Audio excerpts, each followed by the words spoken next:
ಸ್ನೇಹಿತರೆ ನಮಸ್ಕಾರ, ನಾನು ರವೀಂದ್ರ ಜೋಶಿ. ಬಹಳ ಮಜಾ ಸಂಗತಿ ಮುಂಬೈ ಮಹಾನಗರ ಪಾಲಿಕೆಯಲ್ಲಿ ನಡೀತಾ ಇದ್ದಾವೆ. ಏನು ಯಾವುದೇ ರಾಷ್ಟ್ರೀಯ ವಾಹಿನಿ ತಗೊಂಡ್ರು ಇವತ್ತು ಮುಂಬೈ ಮಹಾನಗರ ಪಾಲಿಕೆಯಲ್ಲಿ ಯಾರು ಮೇಯರು ಶಿವಸೇನೆ ಮೇಯರ್ ಆಗ್ತಾರ, ರಾಜ್ ಠಾಕ್ರೆ ಬಣದವ್ರು ಆಗ್ತಾರ, ಏಕನಾಥ್ ಶಿಂದೆ ಹೋಟೆಲ್ ರೂಮ್ನಿಂದ ಹೊರಗೆ ಕರ್ಕೊಂಬಂದ್ರ, ಉದ್ಧವ್ ಠಾಕ್ರೆ ಏನು ಮಾಡ್ತಾ ಇದ್ದಾರೆ, ದೇವೇಂದ್ರ ಫಡ್ನವೀಸ್. ನೋಡಿ, ಭಾಳ ಸಿಂಪಲ್ಲಾಗಿ ಹೇಳ್ತೀನಿ. ಒಂದು ವೇಳೆ ಮುಂಬೈ ಮಹಾನಗರ ಪಾಲಿಕೆಗೆ ಸಂಬಂಧಪಟ್ಟ ಹಾಗೆ ಅಥವಾ ಉಳಿದ 24 ನಗರ ಪಾಲಿಕೆಗಳೇನು ಚುನಾವಣೆಯಾಗಿ ಗೆದ್ದಿದ್ದಾರೆ BJP 29ರಲ್ಲಿ 24 ಗೆದ್ದರು, ಎಲ್ಲಿಯಾದರೂ ಸಮಸ್ಯೆ ಇದ್ದಿದ್ರೆ ದೇವೇಂದ್ರ ಫಡ್ನವೀಸ್ ಯಾರಿಗೆ ಇನ್ಚಾರ್ಜ್ ಕೊಟ್ಟಿದ್ದಾರಲ್ಲ ಈ ಪ್ರಭಾರಿಯಾಗಿ, ಅವರು ದಾವೋಸ್ಗೆ ಹೋಗ್ತಾ ಇರಲಿಲ್ಲ, ವಿದೇಶ ಪ್ರವಾಸ ಮಾಡ್ತಿರಲಿಲ್ಲ. ಗಾಬರಿಯಾಗಿ ಆತಂಕವಾಗಿ ತಮ್ಮ ಜನರನ್ನು ಕೂಡಿಸಿಕೊಂಡು ಇಲ್ಲೇ ಉಳಿದ್ಬಿಡೋರು, ಮುಂಬೈನಲ್ಲೇ ಉಳಿದ್ಬಿಡೋರು.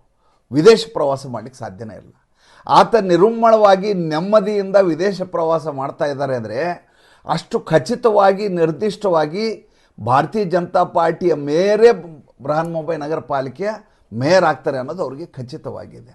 ಒಂದು ಸಣ್ಣ ಆಸೆಯನ್ನು ಉದ್ಧವ್ ಠಾಕ್ರೆ ಇಟ್ಕೊಂಡಿದ್ರು. ಏನಪ್ಪ ಅಂದರೆ, ಈ ಮುಂಬೈ ಮಹಾನಗರ ಪಾಲಿಕೆಯ ಮೇಯರ್ ಆಗೋದ್ರ ಬಗ್ಗೆ ಇದೆಯಲ್ಲ, ಇದ್ರ ಬಗ್ಗೆ ಒಂದು ಲಾಟ್ರಿಯನ್ನು ಹಾಕ್ತಾರೆ.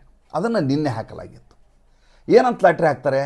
ಹಿಂದುಳಿದ ವರ್ಗದವರು, ಪರಿಶಿಷ್ಟ ವರ್ಗದವರು, ದಲಿತರು, ಆಮೇಲೆ ಮಹಿಳೆಯರು, ಇವರಲ್ಲಿ ಯಾರು ಮೇಯರ್ ಆಗಬೇಕು ಅನ್ನೋದ್ರ ಬಗ್ಗೆ ಒಂದು ಲಾಟ್ರಿಯನ್ನು ಎತ್ತಾರೆ. ಮುಂಚೆನೂ ನಡೀತಾ ಇತ್ತು, ಈಗ ನಡೆಯುತ್ತೆ. ಉದ್ಧವ್ ಠಾಕ್ರೆಗೆ ಒಂದು ಆಸೆ ಇತ್ತು. ಏನಪ್ಪ ಅಂದರೆ, ಪರಿಶಿಷ್ಟ ವರ್ಗದಿಂದ ಅಭ್ಯರ್ಥಿ ಆಗಬೇಕು ಅಂತ ಲಾಟ್ರಿ ಎತ್ತಾಗ ಬಂದುಬಿಟ್ರೆ ನನಗೆ ಲಾಟ್ರಿ ಹೊಡೆಯುತ್ತೆ ಅಂತ. ಯಾಕೆಂದರೆ ಶಿವಸೇನೆ ಏಕನಾಥ್ ಶಿಂದೆ ಬಣದಲ್ಲಿ ಪರಿಶಿಷ್ಟ ಅಭ್ಯರ್ಥಿಗಳು ಯಾರೂ ಆಯ್ಕೆಯಾಗಿಲ್ಲ. ಎರಡನೇದ್ದು, ಭಾರತೀಯ ಜನತಾ ಪಾರ್ಟಿಯಿಂದ ಯಾವ ಅಭ್ಯರ್ಥಿಗಳಿಲ್ಲ, ಕಾಂಗ್ರೆಸ್ನವ್ರು ಯಾರಿಲ್ಲ. ಪರಿಶಿಷ್ಟ ವರ್ಗದಿಂದ ಆಯ್ಕೆಯಾಗಿರುವಂಥ ಚುನಾಯಿತರಾಗಿರುವಂಥ ಇಬ್ಬರೂ ಕಾರ್ಪೊರೇಟರ್ಗಳು ಶಿವಸೇನೆ ಉದ್ಧವ್ ಠಾಕ್ರೆ ಬಣದವರಾಗಿದ್ದಾರೆ.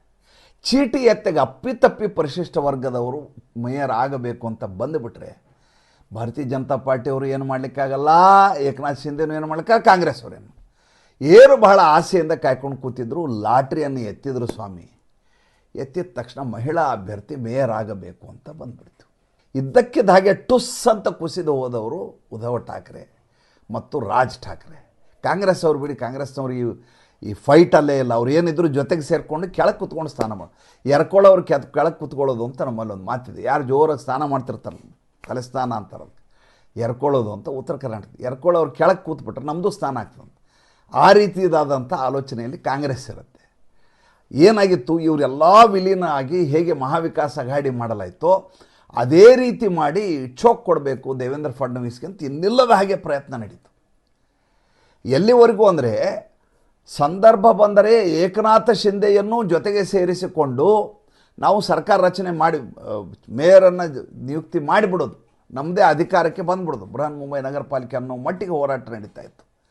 ಏಕನಾಥ ಶಿಂದೆಗಿರುವಂಥ ಒಂದೇ ಒಂದು ಆಸೆ ಏನು ಅಂದರೆ, ಇಲ್ಲಿ ಹೇಗಾದರೂ ಮುಂಬೈನಲ್ಲಿ ನಾನು ಮೇಯರ್ ಪಟ್ಟವನ್ನು ತೆಗೆದುಕೊಂಡು ಬಿಟ್ಟರೆ ಠಾಣೆಯಲ್ಲಿ ಹೇಗಿದ್ದರೂ ನನ್ನ ಪ್ರಾಬಲ್ಯ ಇದೆ, ಠಾಣೆಯಲ್ಲಿ ನನ್ನ ಶಿವಸೇನೆ ಬಣದಿಂದನೇ, ಏಕನಾಥ್ ಶಿಂದೆ ಬಣದಿಂದನೇ ಮೇಯರ್ ಆಗೇ ಆಗ್ತಾರೆ, ನನಗೆ ಮುಂಬೈನೂ ಸಿಗುತ್ತೆ, ಠಾಣೆನೂ ಸಿಗುತ್ತೆ ಅನ್ನುವಂಥ ದುರಾಸೆ ಆತನಿಗಿತ್ತು. ಹೀಗಾಗಿ ಆತ ಒಂದು ಹೋಟೆಲಲ್ಲಿ ಎಲ್ಲರನ್ನೂ ಕೂಡ ಹಾಕಿದ್ರು. ಒಂದೇ ಒಂದು ವಿಷಯ ಇಲ್ಲಿವರೆಗೂ ನೀವು ಸ್ಪಷ್ಟವಾಗಿ ತಿಳ್ಕೊಳ್ಳಿ, ನರೇಂದ್ರ ಮೋದಿ ಆಗಲಿ ಅಮಿತ್ ಶಾ ಆಗಲಿ ಮುಂಬೈನಲ್ಲಿ ಏನು ನಡೀತಾ ಇದೆ ಅಂತ ತಲೆನೇ ಕೆಡಿಸ್ಕೊಂಡಿಲ್ಲ.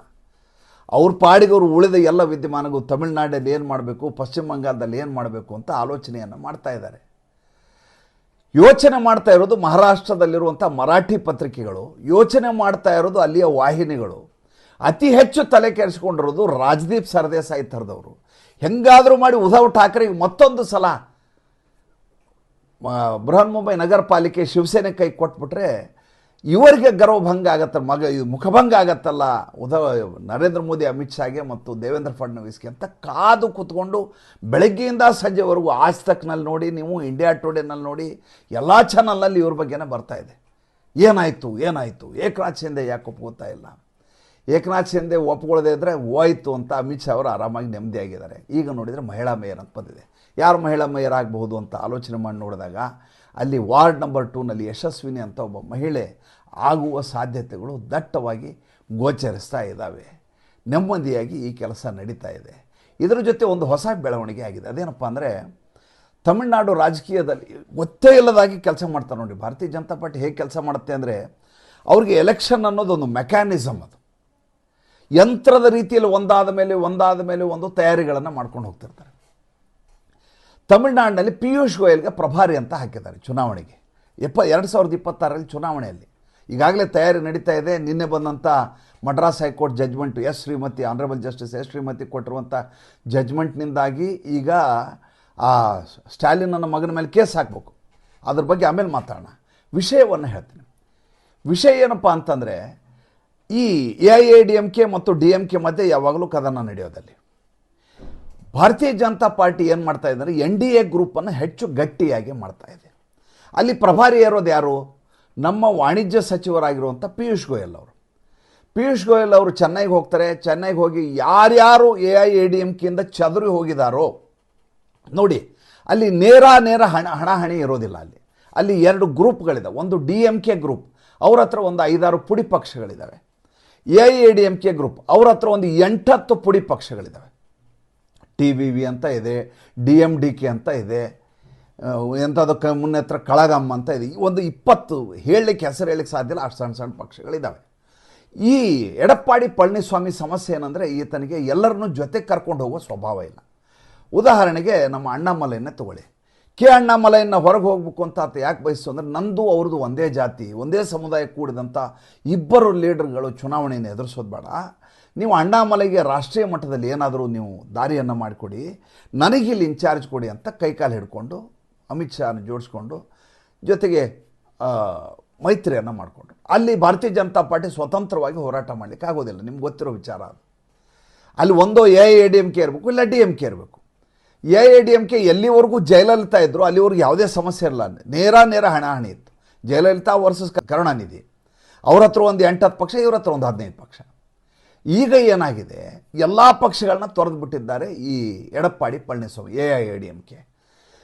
ಈಗ ಅಮಿತ್ ಶಾ ಕೊಟ್ಟಿರುವಂಥ ಡೈರೆಕ್ಷನ್ ಪ್ರಕಾರ ಪಿಯೂಷ್ ಗೋಯಲ್ಗಿರೋ ಜವಾಬ್ದಾರಿ ಏನಂದರೆ, ನಮ್ಮ ಜೊತೆ ಮೈತ್ರಿಯನ್ನು ಮಾಡ್ಕೊಳ್ಳಿಕ್ಕೆ ಆತ ವಿಜಯ್ ಜೋಸೆಫ್ ರೆಡಿ ಇಲ್ಲ, TVK ಪಕ್ಷ. ಆತ AIADMK ಜೊತೆ ಮೈತ್ರಿಯನ್ನು ಮಾಡಿಕೊಳ್ಳಿ, ನಮ್ಮ ವಿರುದ್ಧ ಬೇಕಾದ್ರೆ ಆತ ಅಭ್ಯರ್ಥಿಯನ್ನು ಹಾಕಲಿ, ನಮಗೇನು ಮೇಜರ್ ಆದಂಥ ಶೇರ್ ಇಲ್ವೇ. ಹೇಗೆ ಆಂಧ್ರ ಪ್ರದೇಶದಲ್ಲಿ ಚಂದ್ರಬಾಬು ನಾಯ್ಡು ಸರ್ಕಾರ ಇದ್ದು BJPಯ ಸೂತ್ರಧಾರ ಆಗಿದೆಯೋ, ಅದೇ ರೀತಿ ತಮಿಳುನಾಡಿನಲ್ಲಿ ನಾವು ನಿಧಾನಕ್ಕೆ ಹೋಗ್ಕೊಳ್ಳೋಣ. ಮೊದಲಲ್ಲಿ ಮುಖ್ಯ ಗುರಿ ಏನು? MK ಸ್ಟಾಲಿನ್ ಸರ್ಕಾರವನ್ನು ಕೆಡಬೇಕು. ದ್ರಾವಿಡ ಚಳವಳಿ, ದ್ರಾವಿಡ ಮನಸ್ಥಿತಿಯ ರಾಜಕಾರಣ ಮುಗಿಬೇಕು. ಈ ಕೂಪಮಂಡೂಕ ರಾಜಕಾರಣ ಮುಗಿದು ರಾಷ್ಟ್ರೀಯ ಮುಖ್ಯಧಾರೆಗೆ ಮೊದಲು ಅಲ್ಲಿ ಒಂದು ಪಕ್ಷ ಬಂದು ಕೂತ್ಕೋಬೇಕು. ಎಡಪ್ಪಾಡಿ ಪಳನಿಸ್ವಾಮಿ ಅಮಿತ್ ಶಾ ಮಾತನ್ನು ಮೀರಲಿಕ್ಕೆ ಸಾಧ್ಯ ಇಲ್ಲ. ಆತ TVV ದಿನಕರನ್ನು ಹೊರಗಡೆ ಹಾಕಿದರು. ಆ TVV ದಿನಕರನ್ನು ಈಗ ಈ AIADMK ಜೊತೆ ಮೈತ್ರಿಯನ್ನು ಮಾಡಿಕೊಂಡು ನಿನ್ನೆ ಜೊತೆಗೆ ಸೇರಿಕೊಂಡು ಪತ್ರಿಕಾಗೋಷ್ಠಿ ಮಾಡಿ, ಪಿಯೂಷ್ ಗೋಯಲ್ ಪತ್ರಿಕಾಗೋಷ್ಠಿ ಮಾಡಿ ನಮ್ಮ ಜೊತೆ TVV ದಿನಕರನ್ ಅವರ ಪಕ್ಷ ಸೇರಿಕೊಂಡಿದೆ ಅಂತ ಬಹಿರಂಗವಾಗಿ ಹೇಳಿದ್ದಾರೆ. DMDK ಪಕ್ಷ ಕೂಡ ಸೇರಿಕೊಳ್ಳೋದು ಖಚಿತಗೊಂಡಿದೆ. ಇನ್ನು ಚಿದಂಬರಂ ಎಲ್ಲ ಇದ್ರಲ್ಲ, ಅದೊಂದು ಸಣ್ಣ ಪಕ್ಷ ಇದೆ, ಅದು ಮನಿಲಾ ಕಾಂಗ್ರೆಸ್ ಅಂತೇಳಿ, TMC ಅಂತಾರೆ, ತಮಿಳುನಾಡು ಮನಿಲಾ ಕಾಂಗ್ರೆಸ್ ನಂಬುದ್ರಿಂದ. ಆ ಪಕ್ಷದವರು ಕೂಡ ಈ ಸೇರ್ಕೊಳ್ಳಿಕ್ಕೆ ಒಪ್ಕೊಂಡಿದ್ದಾರೆ. ಅಂದರೆ ಈ ಕಡೆ MK ಸ್ಟಾಲಿನ್ನು ಒಂದು ಕಡೆ ಆಡಳಿತ ವಿರೋಧಿ ಅಲೆಯಿಂದ ನರಳುತ್ತಾ ಇದ್ದಾರೆ. ಈ ಬಾರಿ ಭಾಳ ದೊಡ್ಡ ಹೊಡೆತವನ್ನು ತಿಳ್ತಾರೆ. ಎದುರಿಗಿರುವ ಬಲಾಢ್ಯವಾದಂಥ ಪ್ರತಿಪಕ್ಷ ಇದ್ದರೆ ಜನಕ್ಕೆ ಮತ ಹಾಕಲಿಕ್ಕೆ ಇಂಟ್ರೆಸ್ಟ್ ಬರುತ್ತೆ. ಗೆಲ್ಲುವ ಪಕ್ಷಕ್ಕೆ ಯಾವಾಗಲೂ ಮತದಾರ ಮತ ಹಾಕೋದು, ತನ್ನ ಮತ ವೇಸ್ಟ್ ಆಗಬಾರ್ದು ಅಂತ ಬಯಸ್ತಾನೆ. ಹೀಗಾಗಿ ಪಿಯೂಷ್ ಗೋಯಲ್ ಯಾವ ರೀತಿ ಕೆಲಸ ಮಾಡ್ತಾ ಇದ್ದಾರೆ ತಮಿಳುನಾಡಿನಲ್ಲಿಂದರೆ, ಈ MK ಸ್ಟಾಲಿನ DMK ಈ ಬಾರಿ ಧರಾಶಾಹಿಯಾಗೋದು ಬಹುಶಃ ಖಚಿತ ಆದಂಗೆ ಮೇಲ್ನೋಟಕ್ಕಂತೂ ಕಾಣಿಸ್ತಾ ಇದೆ. ಮುಂದೆ ಆದಂಥ ಬೆಳವಣಿಗೆಯನ್ನು ಮತ್ತೆ ತಿಳಿಸ್ತೇನೆ. ಸಂಚಿಕೆ ಇಷ್ಟ ಆಗಿದ್ರೆ ಲೈಕ್ ಮಾಡಿ, ಫಾಲೋ ಮಾಡಿ, ಶೇರ್ ಮಾಡಿ.